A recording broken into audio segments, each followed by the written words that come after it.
Hey guys, Zack here, and this is my review of Trollhunters Tales of Arcadia.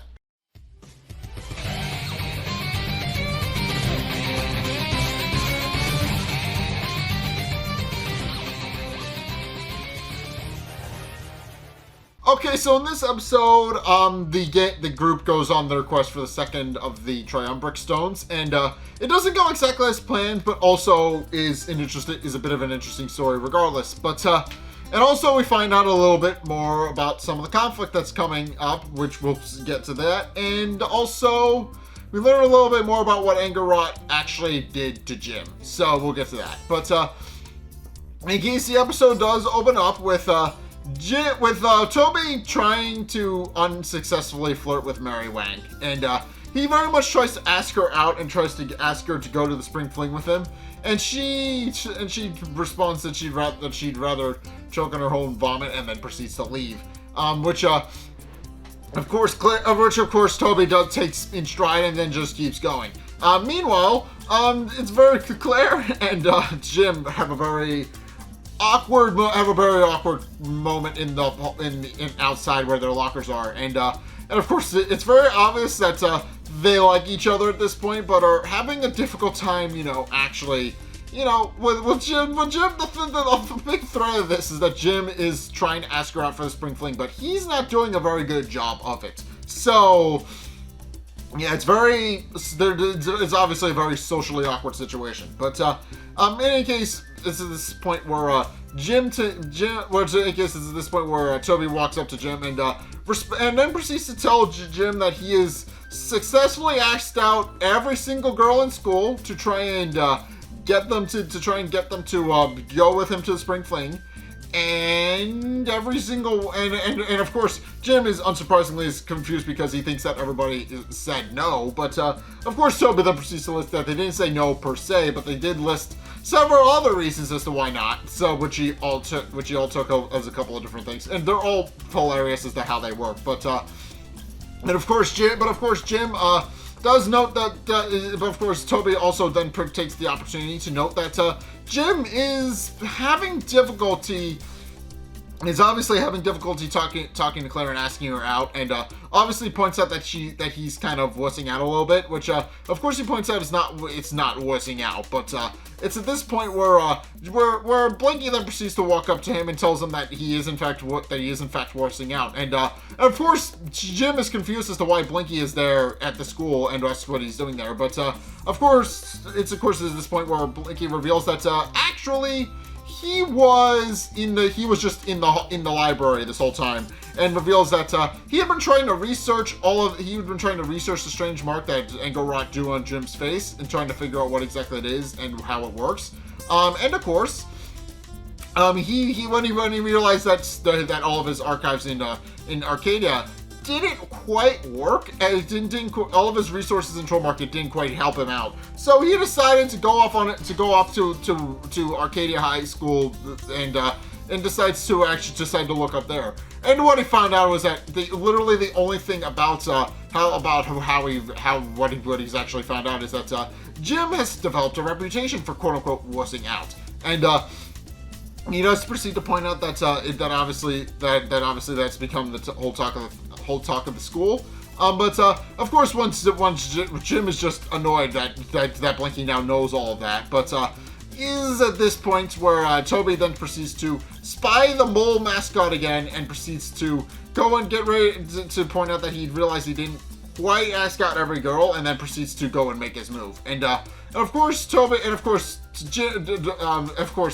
then asks Jim if Toby is absolutely positive that it's a girl underneath the costume, but Jim then points out that he doesn't really think it would matter. At which point they actually see the mole mascot go into the girl's bathroom, and Toby celebrates because he realizes he was right. In any case, it's at this point where Coach Lawrence then proceeds to show up and demands to know who Blinky is and what he's doing on the premises, and if he has a visitor pass. And of course Blinky then proceeds to point out that humanity is his pass. But Jim then tells Blinky that that's not going to be enough and that he should probably run. And Blinky, of course, doesn't fully understand what exactly it is Jim's talking about, but it's at this point where Blinky then proceeds to get quite literally thrown off the premises by Coach Lawrence. And and of course, we see Strickler, well, he comes in for his day, and he's not entirely sure what's going on. He doesn't fully understand that Blinky's human now. He just sees Coach Lawrence storing some sort of human that he vaguely remembers being that he vaguely looks familiar to him, getting thrown out of the building, and he just shrugs and goes on his merry way. He gets to this point into a market where Jim then proceeds to walk into Vendel's workshop underneath the Hearthstone, and then proceeds to refer to Vendel as Master Vendel, and of course Vendel then proceeds to tell him that in the many centuries he's been on this earth, not one person has ever called him Master. And of course Jim then tries to correct, claiming that he'll just call him Vendel then, but of course Vendel then tells him that obviously that he doesn't really mind if it's coming from Jim. At which point he then proceeds to tell Jim what exactly it is he's found, about how he pulls out the first Triumbric Stone that they already found, and then proceeds to tell Jim that the Triumbric Stone will need to be cleaved in order for it to be able to be used properly. And of course, he proceeds to hand Jim several tools for cutting gemstones. And of course, Jim is confused as to what Vendel is talking about. At which point, Vendel goes on to explain there is a fundamental difference between trolls and humans. Humans and trolls, they both cut gemstones. But whereas we humans, we cut them to, make them pretty, make them shiny, make them good for jewelry. Vendel goes on to explain how when trolls cut gems, it's to unlock new and mysterious powers that they don't fully understand how work. So he goes on, and then at which point he proceeds to instruct Jim on where to cut it and how. Of course, Jim is very visibly confused, pointing out that, of course, he's pointing out the obvious fact that Vendel has been opposed to them collecting the Triumbric Stones, but he does point out that, and of course, Vendel does reiterate that yes, he is very much opposed to it, but he also points out that obviously he knows that Jim is going to use them to try and rescue Claire's brother, regardless of whether or not he helps. So he figured he might as well instruct Jim on how to do a thing. And of course, Jim then proceeds to help Jim continue cleaving the stone, and eventually a little gemstone does in fact pop out of it once they've cut it properly. And of course, Vendel then proceeds to polish it on his mill, and then proceeds to hand it back to Jim, and instructs him to put it in the amulet, which Jim does. And when Jim summons his armor, the amulet is first and foremost and what we find out is that the back is actually used for storing gemstones, and after Jim puts it in, the amulet then proceeds to glow a bright purplish pink before engulfing Jim in a color of pink light instead, which then proceeds to summon his armor. And of course, Jim isn't entirely sure what's going on, but Vendel explains how the amulet is designed to is essentially designed to take in more stones, is like the Triumbric Stones, which imbues it with power. And he explains how they don't fully understand how the stones work at first, only that Jim needs to figure out how to unlock new abilities for his armor as he goes, and that he'll have to just discover the abilities on their own. At which point Jim points out that he would absolutely love to discover more. So Vendel then proceeds to instruct him about where the next Triumbric Stone is. And of course, what we find out is that Vendel has instructed them to go after the Kill Stone. And of course, what we find out is that Strickler has long since figured this out, and then proceeds to have a conversation with Engo Rot in the sewers, where he tells Engo that they're going after the Kill Stone, and that they will be one step closer to actually being able to kill to actually be able to kill Gunmar with it, if they're not careful with it. And he does proceed to point out that they need to get that he's instructing Angor to go and get it for them before anything happens. And Angor points out that he's more than happy to do it, pointing out that now that he's marked Jim, he's more than eager to show Jim the abilities that he's able to use now. Does tell him that he looks forward to the hunt they're about to have, and of course Strickler then just gives him a happy hunting before going on his own business, while Angor just kind of disappears into a shadow portal and vanishes. It's at this point, and of course, it's at this point where we find out that Blinky is in fact taking them to the land of the Quagawumps, which is we'll see in a minute. But the Quagawump, but he's telling them that the next killstone was actually the killstone was actually the remnants of Gunmar's first kill, which was in fact the Shattered King of the Quagawumps, and more to the point, he points out that in order to get it, they're going to need to persuade them that one of their own is in fact the reincarnation of their beloved Shattered King. And for that reason, he instructs he first and foremost instructs everybody to get into the gyre so they can actually go there. But he then proceeds to tell them that once they're in, that the person that is best suited for the task is in fact Toby, since as we find out later, Toby bears a striking resemblance to their Shattered King, and that he will most likely be the one that the Quagworms would most likely predictably think is their dearly departed king. And of course, once they finally arrive, although everybody is visibly sick to their stomach, he does in fact instruct everybody to follow, and of course Blinky does bring everybody into the Quagawump swamp, which, as we find out, is underneath Florida. Interestingly enough, but of course they come into the Quagawump swamp underneath Florida, and it is just this massive cavern full of grasses, full of glowing trees, and it's just a very pretty looking place. But of course, Toby is immediately confused as to how he's actually supposed to, convince the Quagawumps that he is in fact their king, and does point out and does openly admit in the episode that he's not really much of a leader. He openly admits that he's not much of one, and admits that he's more of a wingman and more of a follower and more of a sidekick than a leading person. But Jim tells him that it'll be fine, and ironically tells him not to wuss out. But of course, Toby then proceeds to follow him, and unaware that they are actually being watched. And of course, when they finally arrive in the clearing, they are suddenly confronted by the Quagawumps themselves, who are green. They're cool. They're green. They're covered in moss and branches and a whole bunch of other things. But they're pretty cool. And of course, they immediately confront the group, pointing out that outsiders are not welcome, and do kind of threaten to eat them until the group shows them Toby. And of course, Toby immediately takes advantage of the situation, claiming that he is their dearly departed king, returned from the afterlife, and that he is there to demonstrate that he's the returned Shattered King. And of course, one of the Wumpas comes up to him and does point out that he's not their dearly king, and points out that he has been shattered, and then demonstrates to prove that he is in fact the Shattered King, and tells them to show them his great magic and his great abilities.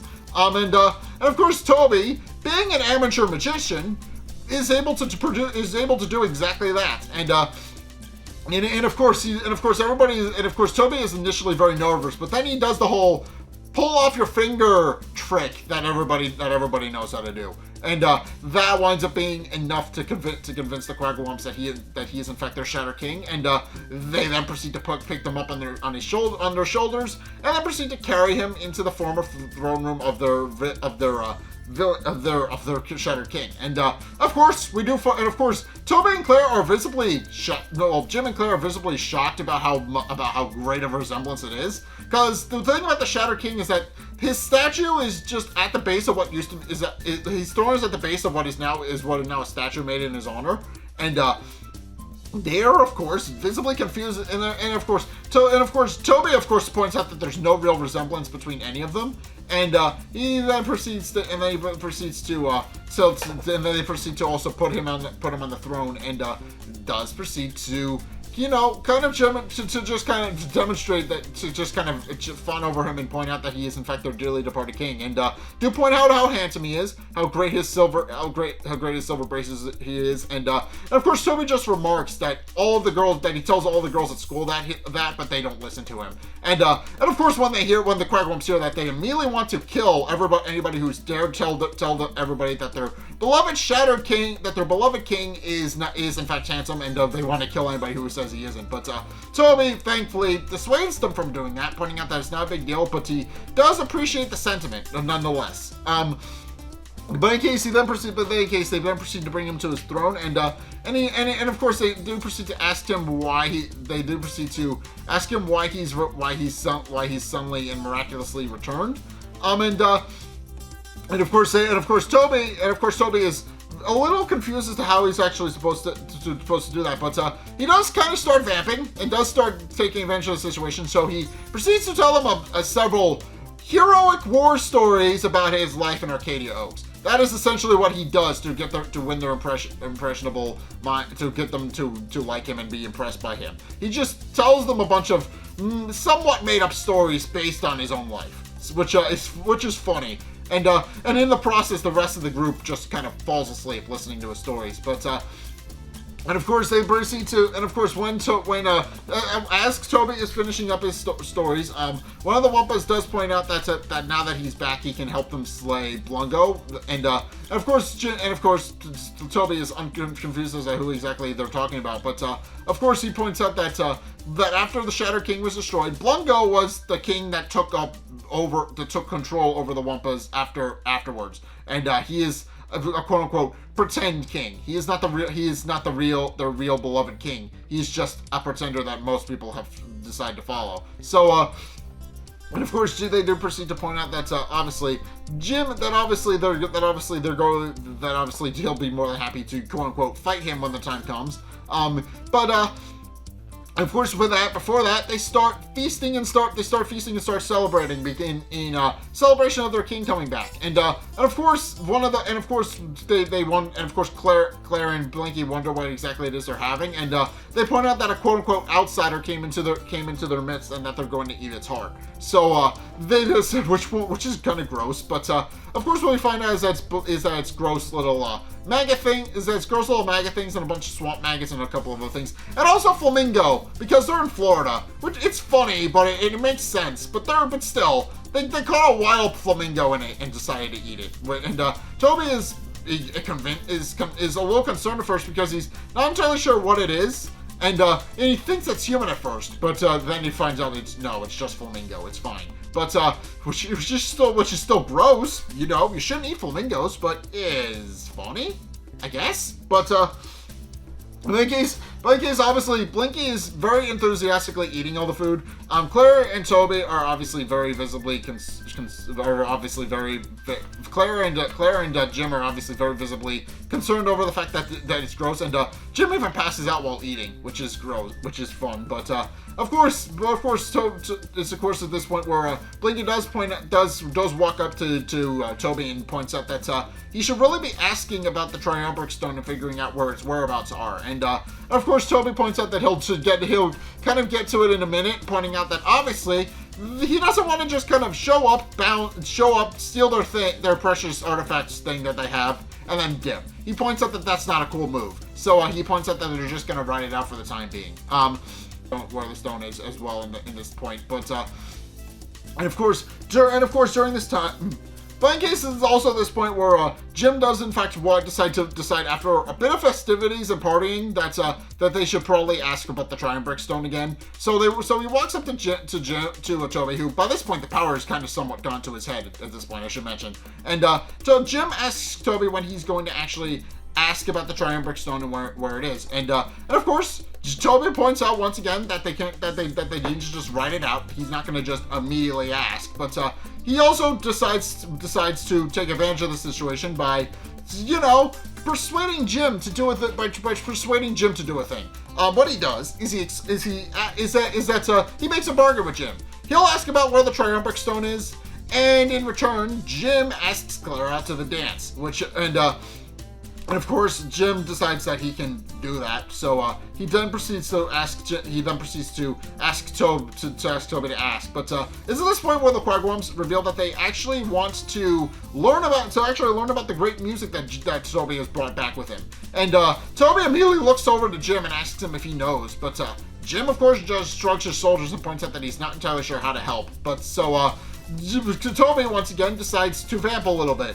And what he winds up doing is he winds up leading the Quagworms in a chorus of "Boom Boom Shake the Room," which is one of the more well-known bits that this series brings up. It's a fun little thing, but and while the Quagworms are a little visibly confused as to what kind of music he's brought, and of course Toby also starts ham-boning as well, but eventually one of the Quagworms does in fact get into it and figures out what Toby is trying to show them. So he starts doing they start doing the dance as well. And of course this just results in a massive dance where everybody starts doing "Boom Boom Shake the Room," which winds up being incredibly catchy. Winds up being a hit amongst the Quagworms, much to everyone's surprise. And it's at this point where everybody starts getting up to dance, and Arg winds up joining in the Quagworm dance, which they do point out is exciting. At which point, and also Claire gets up to dance as well and starts dancing with Arg. And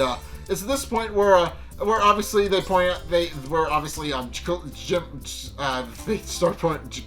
Blinky starts telling Jim that he should consider dancing as well. And of course Jim points out that he doesn't really want to. At which point causes Arg to call him a wuss, which, of course, Jim realizes that Blinky most likely told him and wonders how many people he actually told. But he points out that he just told Arg, but points out that his wussiness is readily apparent, and does wonder why he hasn't decided to dance with Claire yet. But of course, Jim points out that it's not really that he doesn't want to ask Claire to the dance; is that he can't dance. That is the thing he brings up. He points out that he just cannot dance. And of course Blinky is confused, pointing out that he's taken down Bular and gotten the first Triumbric Stone back, and of course points out that with all of his feats as Trollhunter so far, he's a little confused that that's the thing that's scaring Jim. But of course Jim points out that that's not simple because he's just never learned how to dance. He just would rather save himself the embarrassment. But it's at this point where Blinky decides to give him a very profound sense of advice. He tells Jim that the dance like nobody's watching and love like he's never loved before, which of course Jim points out is incredibly profound, and it's at this point where Blinky points out that he actually did read it in a human phone booth 20 years ago.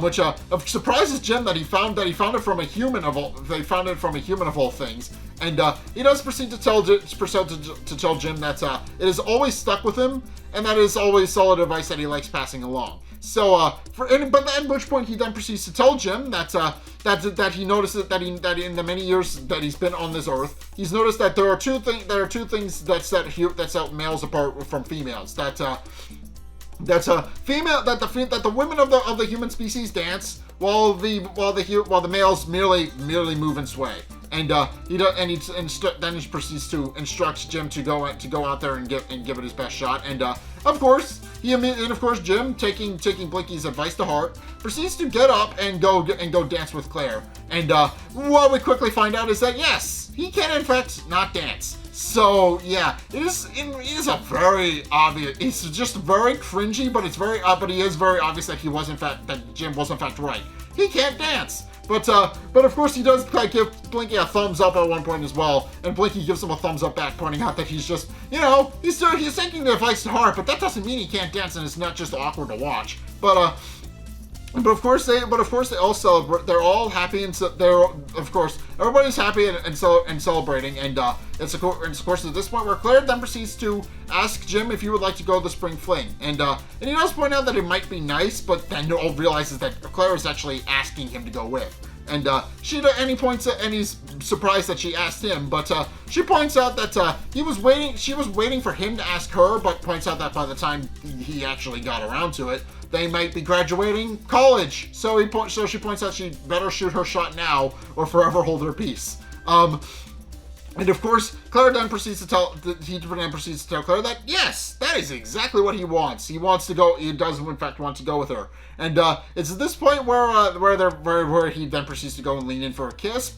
And all the Quagwumps seem visibly shocked about the fact that they're about to kiss. But it's at this point where it's revealed that Jim isn't what they're shocked about. And of course, we find out that Blungo has actually arrived and has come to break up the party, visibly upset that there's partying and celebration and that there's outsiders in his midst. And of course, when Toby asks who he is and calls him a joker to his face, one of the Wumpas then the Wumpa that's been hanging around Toby for the longest time points out that he is in fact Blungo.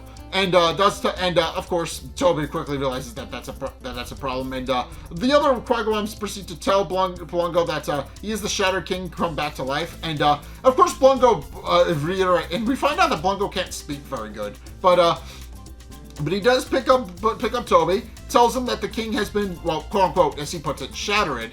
He points out that the shattered king can't come back, and declares that he is the king. And they then proceed to declare, and of course, they then proceed to tell everybody that the one Wumpa then proceeds to tell Toby to use his magic to get rid of Blungo. But what we find out is that Toby does not, in fact, know any actual magic, because obviously he's just a magician. But And of course, while Blungo finds his attempts to quote-unquote dismember himself amusing, he does point out that he's going to dismember him, at which point Toby then proceeds to reveal that he then proceeds to completely break the facade about how he's not actually the reincarnated Shatter King. He just said that so he can get the kill stone. And the Quagwumps are obviously very visibly hurt that Toby lied to them, and he does apologize for that. But and of course, he then proceeds to battle to, and of course, it's at this point where Blungo then proceeds to just kind of declare that they're not going to be able to kill him because he is still the king. And this is this point where Jim proceeds to summon his armor, and then proceeds to tell Blungo that they don't want to have to kill him, but if he doesn't back down, he's going to have to give them the kill. They're just there for the kill stone. And then they then proceed to realize that the kill stone is actually built into Blungo's crown, and they realize that he's wearing the dead remains of his predecessor. Gross, but it's cool. In case it is revealed that Angorot has in fact arrived in the caverns with them, and of course he's been hiding out this whole time. I should mention that he's just used the Shadow Staff to teleport in, and has just been watching the situation. And now that Blungo has finally revealed himself, and more importantly the location of the Triumbric Stone, he at this point decides to make his move. At which point he places a thing inside of his dagger, which causes the glow green, and then he proceeds to attack Blungo and kills him in one hit. And of course, he then proceeds to stab Blungo with his knife, which is revealed to be some sort of poison, because it slowly turns Blungo to stone as Blungo is unable to register what's happening to him, and then Blungo just kind of dies and turns into a statue. And of course, at this point where Jim then proceeds to pull out his sword and gets ready to fight Angorot, but then we find out what Angorot actually did to Jim. As we find out, Angorot's mark enables him to steal the Sword of Daylight and use it for himself. Case in point, he does a little chant, and suddenly Jim loses his sword, and Angorot gains it as his own, and is able to use it to fight Jim with. And that winds up being a problem, because now Jim is seemingly without a weapon. But of course, when Jim realizes he's been disarmed, subconsciously, he winds up activating a new weapon in his armor. And what we find out is that, the Triumbric Stones actually add new weapons to Jim's armor that he's able to unlock and use. Case in point, he unlocks a pair of greaves, I believe, a pair of little greaves, these little knife things that lock together and form a boomerang.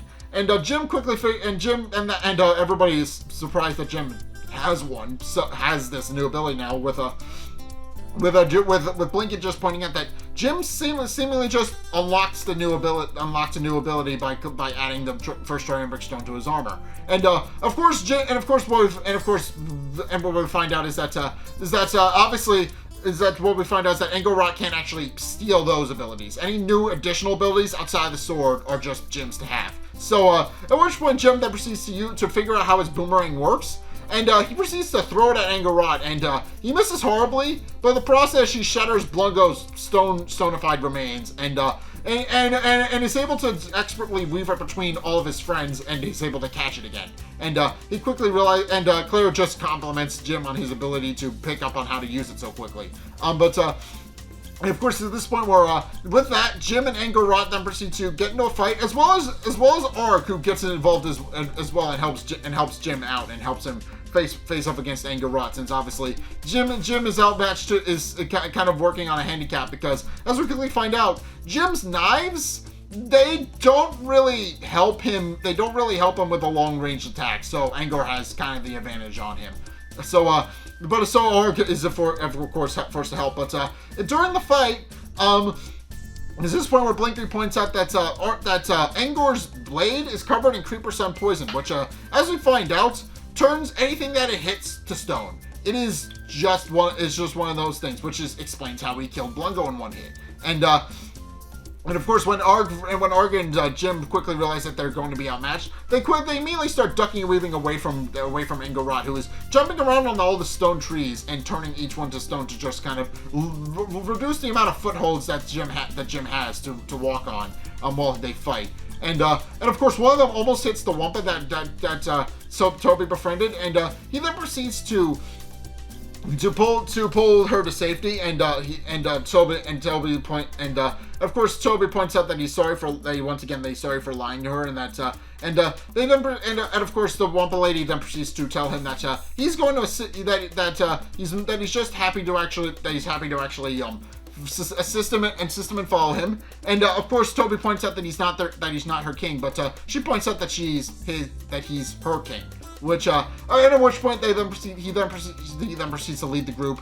While Jim is fighting Angorot, he proceeds to bring the rest of the group to the remains of Blungo's body, where eventually, and after sifting through it a little bit and quickly realizing that they're not making any headway, the Wumpa then proceeds to give Toby the stone, and tells him that's a reward for being such a good friend to her.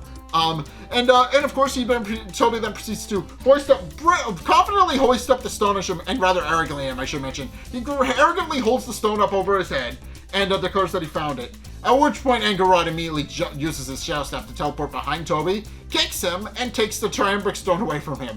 At which point Claire decides to grab onto Angorot's Shadow Staff and tells him that they need the stone back to save her brother, and refuses to let go of him. And this results in the two of them being transported to the Shadow Realm, which is just this massive pool of darkness and floating stone that just exists in access through Angorot's staff. And of course they do proceed to fight over the Shadow Staff for a little bit as Claire tries to get it away from him, and also get the Triumbric Stone away from him. And while also, as we find out, Angorot is trying to get it away from her and trying to keep it for himself. But eventually, Claire is able to get a firm grip on the Shadow Staff and is transported back to the caves at the Quagwumps, and is visibly shaken up over the whole ordeal, because she didn't really know where she was. But of course, eventually she realizes she's back, and of course Jim then proceeds to comfort her, telling her that she's all right and that's okay. And of course she points out it's not okay because they lost the first Triumbric Stone, the second Triumbric Stone. But Jim points out that they still have her, and that's more important than the Triumbric Stone, and that they'll be able to get that back eventually. So he points out that it's fine. But of course, at this point, with that, the group then proceeds to get back on the Gyre and gets ready to leave. But of course, the main Wumpa lady that's been being friends with Toby points out that asks Toby if he has to leave, and asks him if he would one day come back and be king. But he points out that he's not really their king, but does tell them that this isn't goodbye for now, but merely see you later, which does cheer the Wumpa up a little bit, and pointing out that he's been such a good friend to the Quagwumps. At which point he does one last boom boom shake the room and pulls her into a hug before for getting onto the Gyre and telling her that that maybe that they don't need a king and that maybe it's time for them to have for the Quagwumps to have a queen, which she does seem to take in stride and does point out that that seems like a good idea. At which point Toby hollers to Arg, asking him if he's coming. And Arg then proceeds to kind of shrug in pain as he's starting the Gyre, but does get on. And then we find out what happened. He got nicked in the armpit by Angerot's knife while he was helping Jim fight Angerot. And he's injured. So that's apparent. But he then proceeds to climb into the Gyre, not telling anybody that he's injured, and they proceed to go back to Hearthstone Troll Market. Meanwhile, Angerot proceeds to emerge on a highway somewhere. And he's visibly disoriented because he has no idea where he is, but also points out that he doesn't seem to have his Shadow Staff anymore, which he realizes is a big problem because he's been using that to, you know, kind of disappear in and out of shadows. He's been using that to manipulate shadows so that he doesn't, you know, have to walk in the sun anymore. But of course, without that, he's now completely handicapped. But of course, he does kind of smile because he realizes he still has the second Triumbric Stone. And then proceeds to walk down the highway and just goes and presumably returns to Arcadia Oaks. Yeah, so this episode does establish, first and foremost, Claire has a weapon now. The Shadow Staff does wind up becoming her main weapon throughout the rest of Trollhunters. It is her main weapon. It is her main way of fighting evil alongside Jim. That is her new weapon. But also, of course, Angerot has the second Triumbric Stone, and they're going to have to get that back eventually. That is obviously a very big point. But they're going to have to figure out how to get it back from Angerot. But they'll figure that out later. But next up, of course, Toby, well, he lies to a group of indigenous trolls and tells them he's their king when he's not actually their king. That winds up being a problem. But also, more importantly, this is kind of continues the relationship between Claire and Jim, and that's kind of cute. But also, Arg is injured. That's a major thing that plays out through the rest of the season. That is going to be a big point for the rest of the season and going into the next season after that. So it is a big thing that happens in this episode, and it is important. But of course, that is really all I've got time for. But yeah, this episode is fun. It is fun to see being able to explore new troll worlds. I always enjoy that because it's always fun. But yeah, it is an interesting episode. It isn't that we get to explore more troll worlds. That's always fun. That's the main premise of the episode. We get to explore the Quagwumps in Florida, which is fun and always interesting. But of course, that isn't going to do it for today's episode. So thank you guys so much for watching. If you enjoyed, be sure to like, comment, and subscribe. Also, be sure to follow me on Twitter in the description below. And be sure to check out my Patreon in the description below as well. It's only a couple bucks a month. It does really help me out. And you guys get access to a bunch of cool perks down on my way of saying thanks. So be sure to check those out. Links down in the description. Also be sure to go and check out my Twitch. Again, link is down in the description. Please go check that out. I stream Saturdays and Sundays. Please go do that. Please go support me. I would appreciate that. And be sure to go and check out my go and check out my Discord. I like to connect with people over there, so please go do that. And finally, if you want to see more content from me, then be sure to check out the videos linked in the end screen. The top video is the most recent video. It may or may not be this video. Whereas the bottom video is a video recommended to you based on what you've already seen from me. So if you want to try something new or see more of what you like, then be sure to check both of those videos out. But in any case, thank you guys so much for watching. And until next time, I'll see you guys in the next video.